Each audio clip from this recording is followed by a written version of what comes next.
नमस्कार दोस्तों, आपकी जिज्ञासा और आपके स्वास्थ्य को ध्यान में रखते हुए मैं एक और महत्वपूर्ण वीडियो आपके समक्ष लेकर आ गया हूं और आपको बताना चाहता हूं कि दोस्तों IBS अगर आप जानते हैं या नहीं जानते हैं, अगर जानते हैं तो अच्छी बात है, नहीं जानते हैं तो जान लीजिए। IBS एक कॉमन बीमारी है जो आज का व्यक्ति इस बीमारी से बहुत ज़्यादा पीड़ित होता जा रहा है। तो मैं आपको IBS के बारे में अवेयर करना चाहता हूँ, जागरूक करना चाहता हूँ। आप भी सावधान रहिए, क्योंकि अगर यह बीमारी आपको हो गई तो आप आजीवन परेशान रहेंगे। दोस्तों, IBS जिसे कहते हैं इरिटेबल बावेल सिंड्रोम, तो आइए बताते हैं दोस्तों कि आखिर IBS यानी इरिटेबल बावेल सिंड्रोम क्या है और IBS रोग के लक्षण, कारण एवं आयुर्वेदिक उपचार। अगर आपको IBS है दोस्तों तो आप बिल्कुल भी लापरवाही ना बरतें। तो दोस्तों बताना चाहूँगा कि इरिटेबल बावेल सिंड्रोम यानी एक आम बीमारी है और यह बड़ी आंत लार्ज इंटेस्टाइन को प्रभावित करती है। इस समस्या से पीड़ित व्यक्ति को पेट में दर्द एवं मरोड़ होना, सूजन, गैस, कब्ज और डायरिया होना इरिटेबल बावेल सिंड्रोम के मुख्य लक्षण हैं। यदि लंबे समय तक इस समस्या को अनदेखा किया गया तो यह अधिक गंभीर हो सकती है। कुछ मामलों में इस बीमारी से पीड़ित लोगों की आंत भी क्षतिग्रस्त हो सकती है। हालांकि यह बहुत सामान्य नहीं होता। शुरुआत में खान पान, जीवन शैली में बदलाव एवं तनाव कम करके इस बीमारी के लक्षणों को नियंत्रित किया जा सकता है। इरिटेबल बावेल सिंड्रोम से गैस्ट्रो इंटेस्टाइनल कैंसर का खतरा नहीं होता, लेकिन यह बीमारी दैनिक दिनचर्या को अधिक प्रभावित करती है। इस कैंसर रहित बीमारी के मरीजों में इसके लक्षण घातक और सामान्य दोनों ही तरीकों से नजर आ सकते हैं। एक ओर जहां कुछ रोगियों में लक्षण इतने हल्के होते हैं कि उन्हें पता भी नहीं चल पाता, वहीं दूसरी ओर कुछ मरीजों में इससे बहुत सी शारीरिक परेशानियों से गुजरना पड़ता है। यह बीमारी घातक नहीं होती और इलाज द्वारा इसे ठीक भी किया जा सकता है। दोस्तों, इस बीमारी का इलाज इस बात पर निर्भर करता है कि आंत का कौन सा हिस्सा इससे प्रभावित है और रोगी में इसके लक्षण कितने ज़्यादा या कम नज़र आ रहे हैं। यह परेशानी पुरुषों से ज़्यादा महिलाओं में होती है। तो इरिटेबल बावेल सिंड्रोम पाचन तंत्र के काम में लंबे समय से या बार बार हो रहे परिवर्तनों के कारण समस्या पैदा होती है। इरिटेबल बावेल सिंड्रोम कोई रोग नहीं है, बल्कि यह एक साथ होने वाले कई लक्षणों का समूह है। इरिटेबल बावेल सिंड्रोम यानी IBS कम से कम 10 से 15% वयस्कों को प्रभावित करता है। दोस्तों बताना चाहूँगा कि इरिटेबल बावेल सिंड्रोम के कई कारण हैं। आंत की मांसपेशियों में संकुचन यानी कंट्रैक्शंस। हमारे आंत की दीवार मांसपेशियों की परत से मिलकर बनी होती है। जब हम भोजन करते हैं तो भोजन को पाचन तंत्र में भेजने की क्रिया के दौरान ये मांसपेशियां सिकुड़ती हैं, लेकिन जब मांसपेशियां सामान्य से अधिक सिकुड़ यानी कॉन्ट्रैक्ट हो जाती हैं तो पेट में गैस बनने लगती है और सूजन आ जाती है, जिसके कारण आंत कमजोर हो जाती है और भोजन को पाचन तंत्र में भेज नहीं पाती है। इसके कारण व्यक्ति को डायरिया होने लगता है और इरिटेबल बाउल सिंड्रोम की समस्या हो जाती है। अधिकतर रोगियों में तनाव के समय यह समस्या अधिक रहती है। तनाव होने पर आमतौर पर एड्रिनल ग्रंथियों से एड्रेनलिन और कार्टिसाल नाम के हार्मोन का स्राव होता है। तनाव की वजह से पूरे पाचन तंत्र में जलन होने लगती है, जिससे पाचन नली में सूजन आ जाती है और इन सब का नतीजा यह होता है कि पोषक तत्वों का शरीर के काम आना कम हो जाता है। महिलाओं में हार्मोनल बदलाव भी इरिटेबल बावेल सिंड्रोम की वजह से भी हो सकता है। कई महिलाओं में यह समस्या माहवारी के दिनों के आसपास बढ़ जाती है। संवेदनशील कोलन या कमजोर रोग प्रतिरोधक क्षमता के कारण यह समस्या पैदा हो सकती है। कई बार पेट में बैक्टीरियल इन्फेक्शन के कारण भी इरिटेबल बावेल सिंड्रोम हो सकता है। माइल्ड सेलिएक डिसीज से आंतों को नुकसान पहुंचने के कारण इरिटेबल बावेल सिंड्रोम के लक्षण उभरने लगते हैं। दोस्तों, इरिटेबल बावेल सिंड्रोम के लक्षण हर व्यक्ति में अलग अलग दिखाई देते हैं। आपको बता दें कि मल के साथ खून आना इरिटेबल बाउल सिंड्रोम के लक्षण नहीं है। मल के साथ खून निकलना, ब्लीडिंग, लगातार दर्द होना और बुखार रहना हेमोराइड और अल्सरेटिव कोलाइटिस के लक्षण हैं। इरिटेबल बाउल सिंड्रोम के लक्षण निम्न हैं। कब्ज या दस्त, इस बीमारी में व्यक्ति को दस्त या कब्ज की समस्या होती है जो कम या ज़्यादा हो सकती है। कई बार दस्त सामान्य और कई बार रक्त के साथ होते हैं। हालांकि घरेलू उपचार की मदद से इससे आराम मिल जाता है, लेकिन कुछ समय के बाद समस्या फिर से शुरू हो जाती है। यदि रोगी के मल में रक्त आना शुरू हो जाता है तो उसे एनीमिया भी हो सकता है। वजन कम होना, इस बीमारी में मरीज का वजन कम होना भी आम होता है, खासकर अगर बीमारी के दौरान दस्त की समस्या हो जाए तो उसके शरीर में पानी की समस्या पैदा हो सकती है, पानी की कमी की समस्या पैदा हो सकती है। दोस्तों, भूख में कमी, इरिटेबल बाउल सिंड्रोम की समस्या होने पर मरीज को भूख कम लगने लगती है और कभी कभी तो उसका जी भी मिचलाने लगता है। पेट में ऐंठन और दर्द, इरिटेबल बाउल सिंड्रोम के रोगियों में पेट में दर्द या ऐंठन होना सबसे आम लक्षण होता है। हालांकि कभी कभी यह इतना हल्का होता है कि मरीज को पता ही नहीं लगता कि इसका कारण क्या है और वह इसका उपचार सामान्य पेट दर्द समझकर ही करता है। बुखार, कभी कभी इरिटेबल बाउल सिंड्रोम के मरीज को हल्का या तेज बुखार भी हो जाता है। पेट में कब्ज होना, गंभीर रूप से डायरिया से पीड़ित होना, पेट के निचले हिस्से में दर्द और मरोड़ होना, भोजन करने के बाद पेट में मरोड़ और दर्द अधिक बढ़ जाना, पेट में अधिक गैस बनना और सूजन होना, सामान्य से अधिक पतला या सूखा मल, हार्ड स्टूल निकलना, पेट चिपक जाना, पेट में अलग अलग तरह से मरोड़ और दर्द होना, मल में स्लमेश म्यूकस निकलना। इरिटेबल बाउल सिंड्रोम से पीड़ित कुछ लोगों को पेशाब या यौन संबंधी यानी सेक्सुअल इशू समस्याओं का सामना भी करना पड़ता है।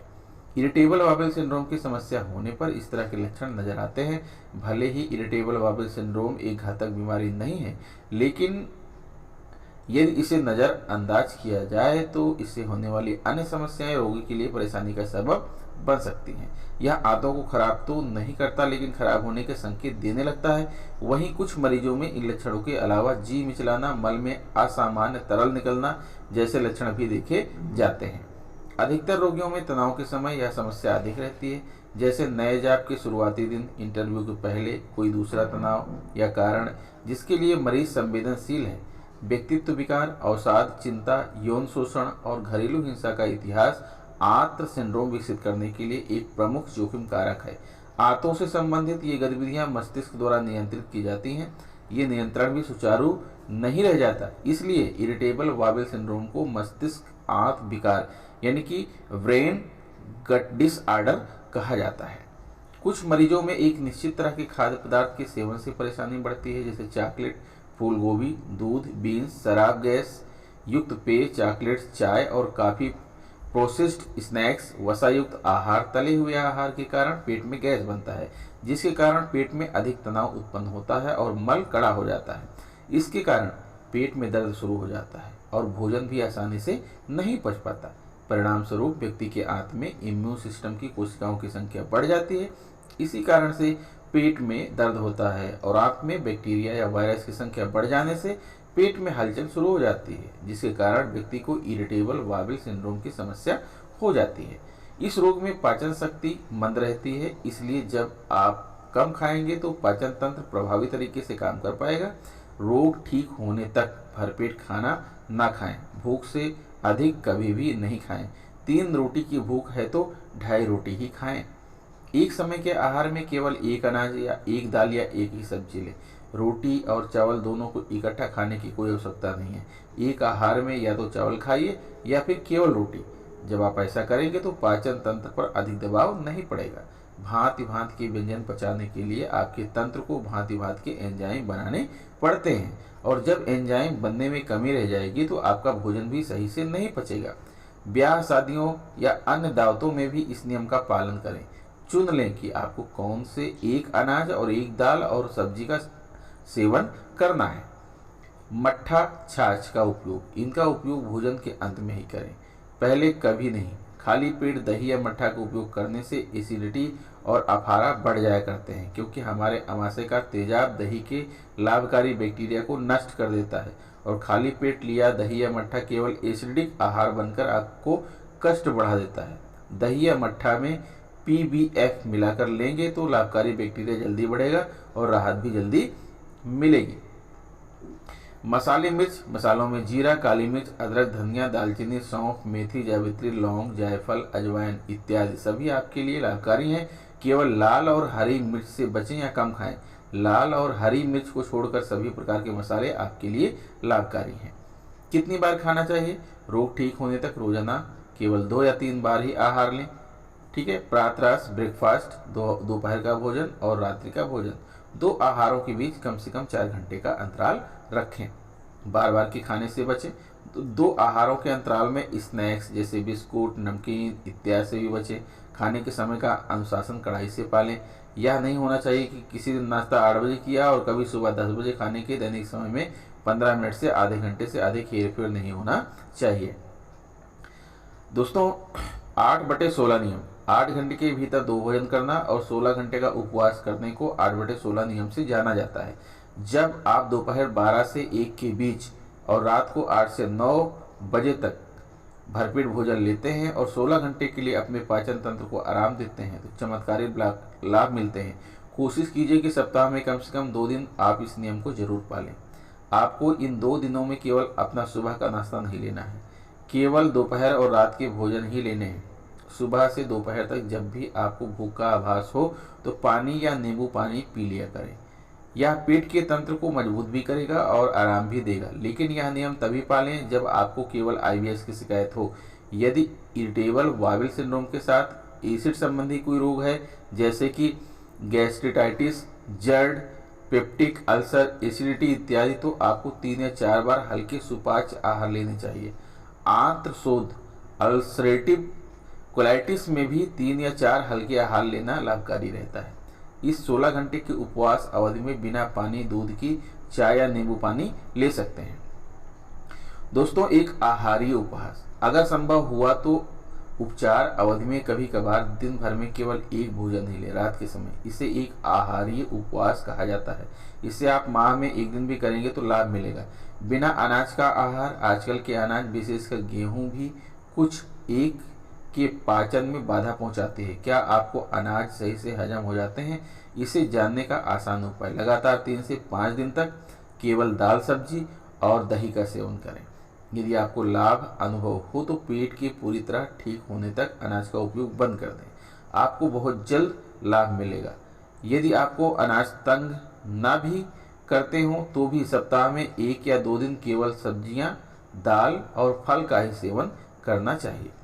आराम से भोजन करें, भोजन को हमेशा धीरे धीरे खाएं, जल्दबाजी कभी न करें। मुंह की लार में सेलेब्री एमलेस नामक एंजाइम होता है जो कष्टकारी स्टार्च को मेल्टोस में बदल देता है। मन लगाकर ध्यानपूर्वक पूरे आराम से भोजन करने की आदत डालिए। भोजन के हर कौर को आनंदपूर्वक इतना चबाइए कि ये निगलने की बजाय पानी की तरह गटकने योग्य हो जाए।